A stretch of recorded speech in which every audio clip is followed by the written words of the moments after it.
I'm Danny, and this is Torin, and we're converting a lifeboat into a liveaboard. Before we ever found the lifeboat, we knew we wanted to be fully electric for our motor. When we found Luya and discovered that she had a perfectly serviceable Book 36, we thought, well, maybe we'll keep it for a season or two. Then we got there and saw her, and we realized just how very, very loud that engine was.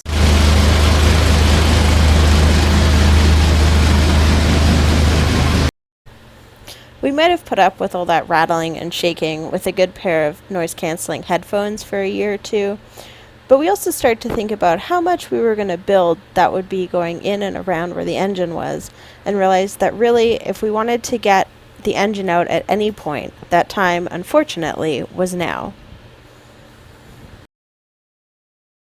I'm going to take all this engine bay and driving helm station, and we're removing it so that we can take the engine out, because we want to repower to electric, and it's going to be a lot harder to take the diesel engine out when there's surrounds to everything. So while Torin worked on removing the steering station, I took to Craigslist and posted the few details we had about Luya's engine in an ad, trying to find the perfect buyer.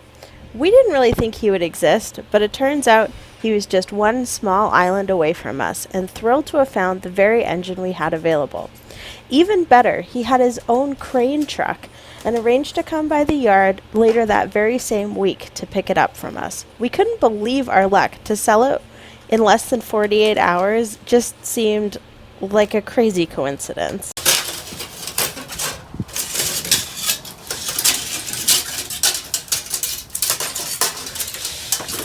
What's this stuff? The white stuff's insulation, but there must be some sort of tube underneath here. I don't know if it's attached there.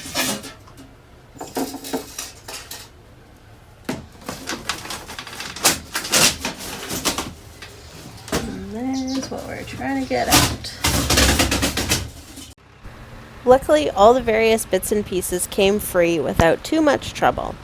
And like I said, we really found, the most perfect person to buy this engine. This guy has lived on a small island near us for many years, and over the past 20 or so years has been building his own sailboat. Previously, he powered it with an outboard, but now, newly retired, this former marine engineer is ready to repower with a diesel engine. He apparently was thrilled to see our ad, and we could not have been more thrilled to see him show up. Just look at that adorable little truck and that very cool crane. We had a lot of fun today, even though we were a little bit worried about our engine slamming into either the side of the boat, his truck, or, to be honest, someone's head. Luckily, none of that happened, and over the next few minutes, we'll show you how we got the engine out. First, Torin made a bridle out of heavy chain. Stop. Next, he helped the buyer navigate his crane into the boat. I thought it looked a little bit like a cute dinosaur, but it took them some fiddling to get it in the door.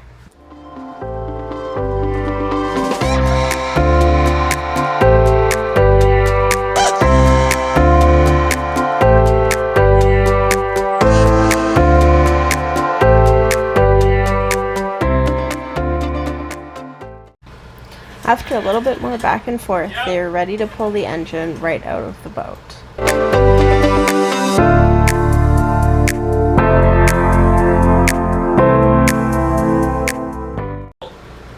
Torin continued to act as eyes and ears while the engine was maneuvered out of the side.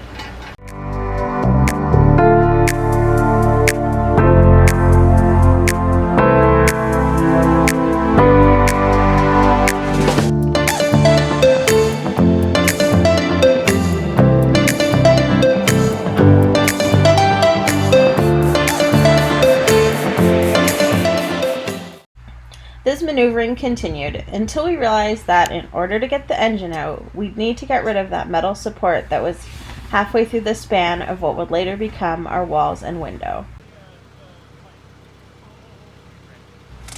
They made quick work of removing the post, and then it was finally time for the engine to go from inside Luya to that very cute truck, and then onwards to its very new home.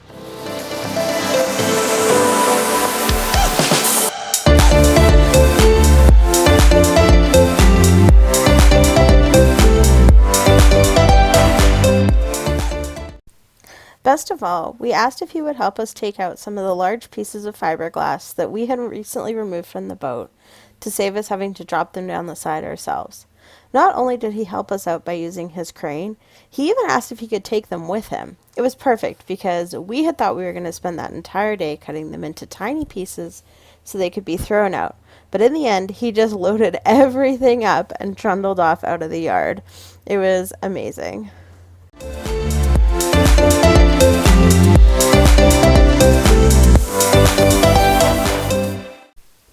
Before I tell you why we're getting an electric motor, I just wanted to show you the one that we did pick. It's from Thunderstruck EV, and it is 12 kilowatts, and you will be hearing lots more about it, all the pieces that surround it, in future vlogs.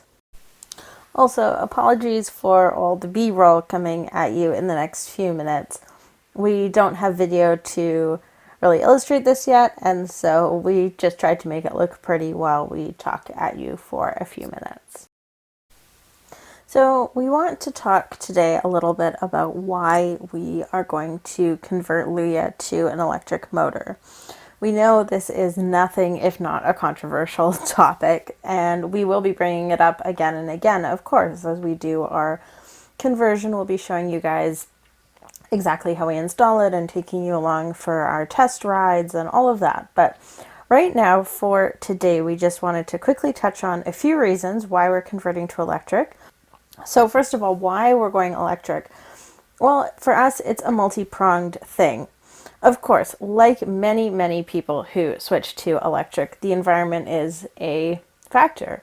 We really like that we would be emission-free or largely emission-free if we used an electric motor.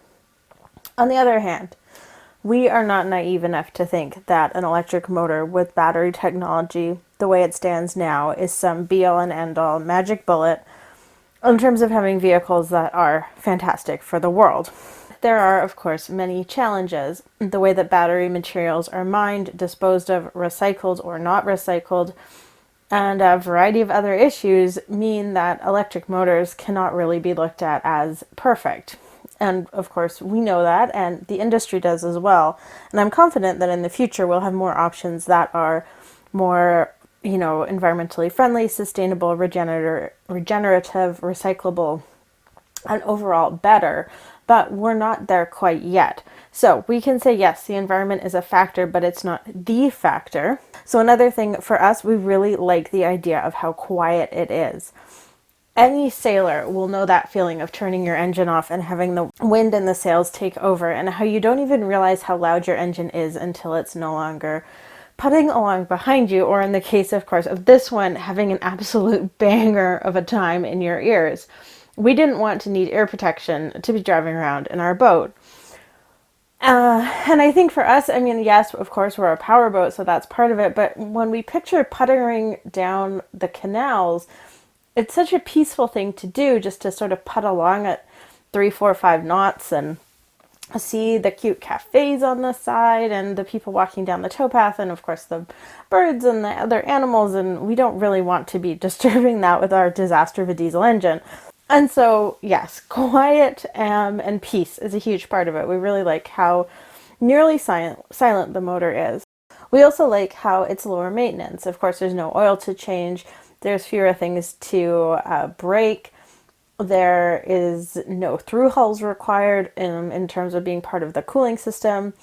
It's also light. It's easy to move. We can pick it up on our own. One of us can bring it in and out of the boat. It's relatively inexpensive, and it's so actually inexpensive and maneuverable that we'll be able to have an entire second motor with us as a redundancy feature when we go on any longer cruises. Now, of course, we don't plan to cross any oceans, but we would like to cruise up the island, possibly Hawaii, maybe even as far as Alaska. And if we do get to a point where we can make those sorts of trips, we love the idea of having a second motor with us. Unless you're a catamaran, popping another Perkins diesel on your sailboat is probably not something that's practical to do. So we really like that aspect of it as well. We also like, to be honest, the fact that it's a little bit different. It's something that we have to think about and a problem to solve. And I think if you're somebody who buys a lifeboat to convert into a liveaboard, you are probably somebody who wants to be a little bit different and who wants the freedom to make their own decisions. We are enjoying the research and the planning.